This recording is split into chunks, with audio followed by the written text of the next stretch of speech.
সবচেয়ে ভয়ঙ্কর ব্যাপার হচ্ছে আপনি যখন কারোর উপর জুলুম করেন, ওই মাজলুম আর আল্লাহর মাঝখানে কোনো ফারাক থাকে না। আল্লাহ ওই ফারাকের পর্দা উঠায় নেয়। খবরদার, মজলুমের কান্না কখনো বৃথা যায় না। জীবনের কোনো না কোনো সময়ে এর প্রায়শ্চিত্ত আপনাকে করতে হবে। জীবনের কোনো না কোনো সময়ে এর প্রায়শ্চিত্ত করে আপনাকে মরতে হবে। বিষ্ণু ইসলাম আরো ভয়ঙ্কর কথা বলেছেন। তিনি বলেছেন, মান যালামা কিদা শিবরিন মিনাল আরদি তুবিকাহু মিন সাবঈ আরাদিন। কেউ যদি জুলুম করে তার ভাইয়ের এক বিঘত পরিমাণ জমি খায়। এক বিঘত চেনেন তো?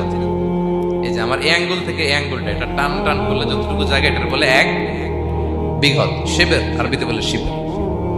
হ্যাঁ, মান যালামা কিদা শিবর। বিষ্ণু বলেন, এই এক শিবর, এক বিঘত জমি যদি কেউ অন্যায়ভাবে জুলুম করে তার ভাইয়ের কাছ থেকে খায়, কিয়ামতের দিন তুবিকা আলাইহি সাবউ আরাদিন, এই 7 জমিনকে আল্লাহ তাআলা তার ঘাড়ে চাপাবে। খা, এবার খা। অন্যের জমি খাওয়ার এত শখ ছিল, এবার 7 জমিন ঘাড়ে কর। কিয়ামতের ময়দানে আপনার দেহটারে বিশাল আকৃতির করা হবে, এই 7 জমিনকে আপনার কাঁধে তুলে দেওয়া হবে। এজন্য আমরা অন্যের রাইটস, অধিকার যেন নষ্ট না করি, কারো উপর যেন জুলুম না করি, কোনোভাবেই না। আমরা নানাভাবে এই জুলুমটা করি। আমরা প্রায় দাদার সম্পত্তি থেকে ফুফুদেরকে বঞ্চিত করি, বাবার সম্পদ থেকে বোনদেরকে বঞ্চিত করি।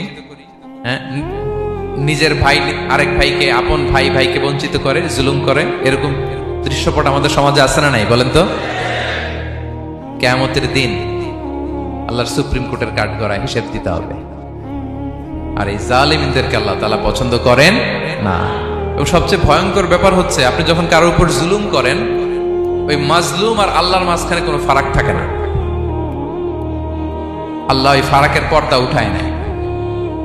বিষ্ণুই বলেন, ইত্তাকি দাওয়াতাল মাজলুম, তোমরা মজলুমের বদদোয়াকে ভয় করো, খবরদার।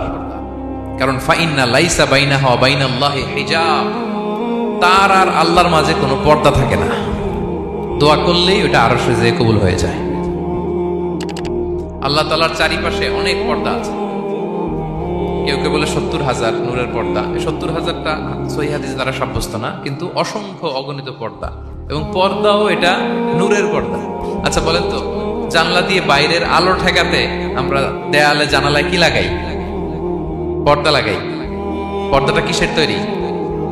মোটা কাপড়ের, যাতে করে ওই আলো না আসে। কিন্তু আল্লাহর চারদিকে যে পর্দা, ওই পর্দাটা কিসের? নূরের আলো। ওনার পর্দায় আলো দিয়ে তৈরি। সুবহানাল্লাহ বললেন না?